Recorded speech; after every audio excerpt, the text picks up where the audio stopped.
Oke, selanjutnya yang akan kita bahas nih ya, mengenai ciri-ciri interaksi sosial. Ciri-ciri yang pertama adalah adanya jumlah pelaku lebih 2 orang atau minimal itu ada 2 orang. Kenapa? Ya karena memang kan interaksi adalah hubungan timbal balik. Berarti artinya harus ada yang memberikan aksi atau memberikan stimulus dan ada yang memberikan reaksi atau respon dari kegiatan tersebut. Kemudian yang kedua, adanya komunikasi di antara masing-masing pihak menggunakan simbol, di mana simbol ini sudah dimengerti oleh masing-masing pihak.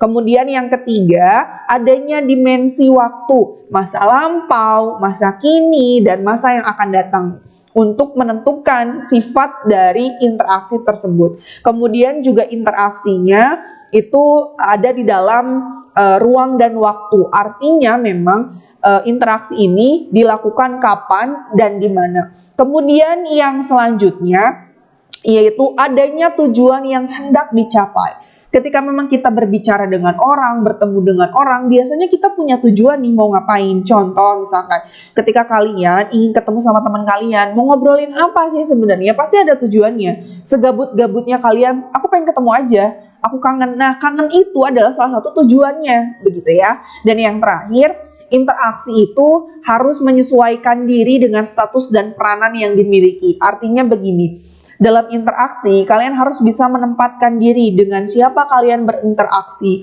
Saya sebagai apa dan pihaknya itu seperti apa. Contohnya begini, ketika kalian berinteraksi dengan yanda bunda di sekolah atau yanda bunda di rumah yang lebih tua, pasti kalian akan menyesuaikan diri. Seperti apa saya berbicaranya, harus bagaimana nih saya gaya bicaranya, begitu ya.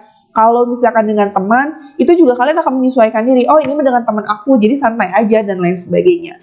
Jadi, Bunda ingatkan sekali lagi bahwa di dalam ciri-ciri interaksi sosial yang pertama adalah adanya pelaku minimal 2 orang atau lebih. Kemudian yang kedua, adanya komunikasi menggunakan simbol-simbol yang sudah dipahami oleh masing-masing pihak. Kemudian yang ketiga, ada dimensi waktu. Yang keempat, adanya tujuan. Dan yang kelima, interaksi sosial itu harus menyesuaikan diri dengan status dan peranan yang dimiliki.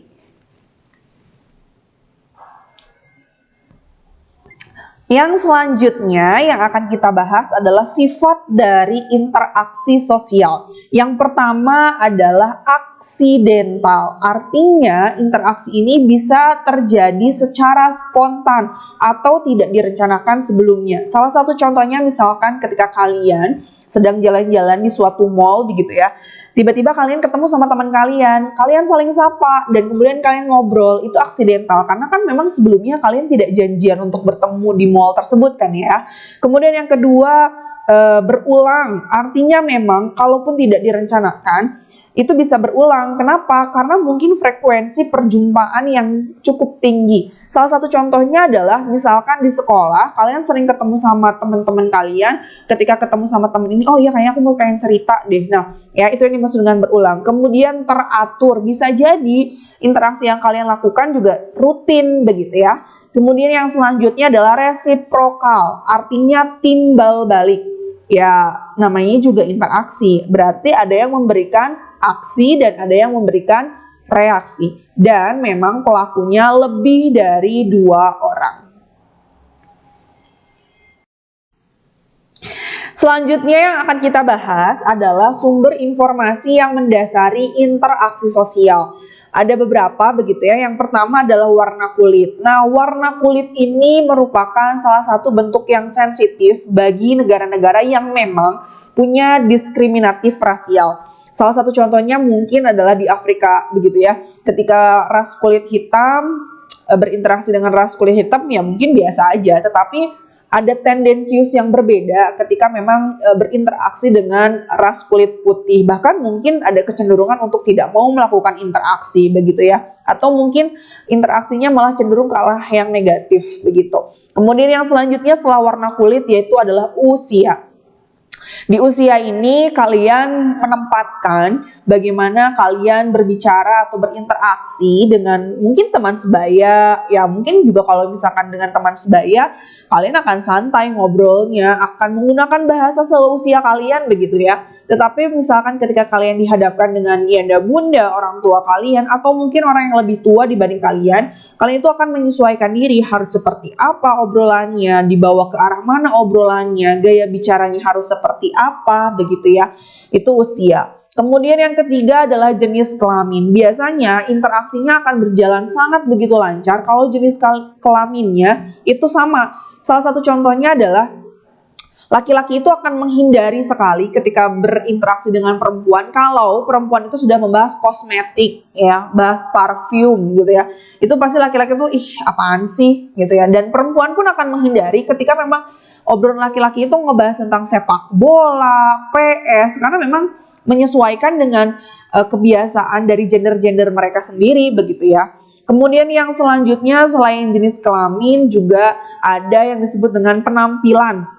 Nah, biasanya kata penelitian, orang yang punya penampilan fisik menarik itu akan lebih mudah melakukan interaksinya dibandingkan yang tidak menarik. Ya, kita semua sebenarnya menarik sih ya, gitu ya. Dan ada juga yang mengatakan bahwa penampilan fisik seseorang atau penampilannya itu akan mempermudah orang untuk melaksanakan interaksi. Misalkan cewek cantik, biasanya nih ya kalau ketemu sama orang tuh kayak gampang banget langsung disenyumin. Beda ya kalau misalkan orangnya yang mohon maaf misalkan ya memang dapatnya agak kurang sedikit menarik, kesannya tuh negatif thinking mulu. Ini orang kenapa sih? Kita punya tendensius yang berbeda, padahal sebenarnya dia baik-baik aja gitu ya.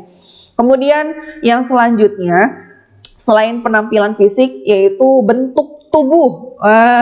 Biasanya nih ya kata penelitian juga nih yang Bunda baca, orang yang punya bentuk tubuh bulat dan gemuk itu cenderung orangnya santai, nggak baper, ya pemaaf begitu ya. Berbeda dengan orang yang atletis, dia dominan, sangat percaya diri omongannya, mungkin lebih ke nggak ria sih sebenarnya, atau sombong, nggak juga sih, tapi lebih ke percaya diri ya. Dia lebih sangat begitu menonjolkan apa yang menjadi kelebihan dia, ya mungkin karena badannya atletis begitu ya. Kemudian yang selanjutnya katanya kalau orang yang bertubuh tinggi kurus itu biasanya pemalu. Kayaknya enggak sih. Iya kata penelitian sih begitu katanya begitu ya. Kemudian yang selanjutnya sumber informasi yang mendasari interaksi sosial yaitu dari pakaian. Oh iya, ini sangat mendasari interaksi. Salah satu contohnya gini, kalian mungkin kalau ketemu nih ya di bis ada laki-laki yang berpakaian udah mah ganteng, pakaiannya stylish, ala eksekutif muda tapi nggak tua gitu ya. Maksudnya kayak siapa ya? Kalau Korea kejauhan ya. Kayak siapa ya? Ya kayak orang-orang eksekutif muda, pakaiannya nggak terlalu kolot tapi jas, pakai dasi gitu ya, naik bis begitu ya. Ketika kalian diajak ngobrol untuk pertama kali untuk hai, dari mana nih? Kalian tuh akan wah gila, aku disapa gitu ya, akan punya deg-degan tersendiri. Berbeda ceritanya kalau sama orang yang udah mah kucel, kulehe, apa ya bahasa Jermannya, udah mah kayak gimana gitu, kalian tuh punya tendensius, ih apaan sih, pas ditanya pura-pura diam, pura-pura nggak denger. Karena apa? Ya yang kalian lihat kan penampilan pakaian dan fisiknya ya itu wajar gitu, karena memang dalam interaksi sosial itu ternyata mempengaruhi seorang berinteraksi begitu ya. Kemudian yang selanjutnya adalah wacana. Maksudnya gimana Bun? Jadi kalian itu berinteraksi dengan orang itu dari cerita yang dia ceritakan ke kita. Misalkan nih kalian bercerita atau misalkan teman kalian bercerita, dari cerita yang dia sampaikan ke kita bisa tahu orang itu sifatnya kayak gimana. Lagi ngobrol gini nih, dia tuh nyerocos aja ya. Dia tuh obrolannya tuh yang kayak, misalkan reunian ya sama teman SMP. SMA di mana? Oh SMA itu, oh ya ampun. Ya bukannya SMA itu tuh gini-gini. Nah dari situ kita bisa tahu, nih orang nih sombongnya luar biasa. Dari situ kita tahu dia tuh kayak gimana. Itu namanya wacana. Jadi kita bisa tahu watak seseorang dari apa yang dia bicarakan. Misalkan contoh lainnya adalah ketika kalian ketemu sama orang yang Misalkan orang tersebut ketemu sama orang yang dia suka, terus dia riwah, ya Allah tadi aku ketemu sama orang itu, ya Allah baik banget, ya Allah ganteng banget, riwah banget. Dari situ kalian bisa tahu, nih orang panikan nih kayaknya, lebay banget sih dia kalau cerita. Ya, itu dia. Jadi ada beberapa sumber informasi yang mendasari interaksi sosial. Yang pertama ada warna kulit, ada usia, ada jenis kelamin, ada penampilan fisik, bentuk tubuh, pakaian, dan wacana. Seru ya?